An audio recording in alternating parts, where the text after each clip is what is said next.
पति की लंबी आयु का करवा व्रत कथा। करवा चौथ की कहानी है कि देवी करवा अपने पति के साथ तुंगभद्रा नदी के पास रहती थी। एक दिन करवा के पति नदी में स्नान करने गए तो एक मगरमच्छ ने उनका पैर पकड़ लिया और नदी में खींचने लगा। मृत्यु करीब देखकर करवा के पति करवा को पुकारने लगे।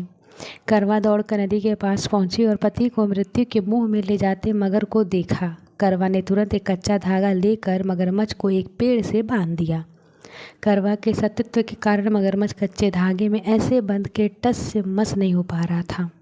करवा के पति और मगरमच्छ दोनों के प्राण संकट में फंसे थे। करवा ने यमराज को पुकारा और अपने पति को जीवन दान देने और मगरमच्छ को मृत्यु दंड देने के लिए कहा।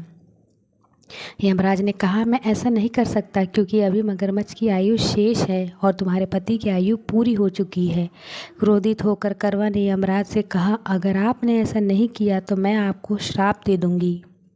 सती के शाप से भयभीत होकर यमराज ने तुरंत मगरमच्छ को यमलोक भेज दिया और करवा के पति को जीवन दान दिया। इसलिए करवा चौथ के व्रत में सुहागन स्त्रियां करवा माता से प्रार्थना करती हैं कि हे करवा माता, जैसे अपने पति को मृत्यु के मुख से वापस निकाल लिया है वैसे ही मेरे सुहाग की भी रक्षा करना। करवा माता की तरह सावित्री ने भी कच्चे धागों से अपने पति को वट वृक्ष के नीचे लपेट कर रखा था।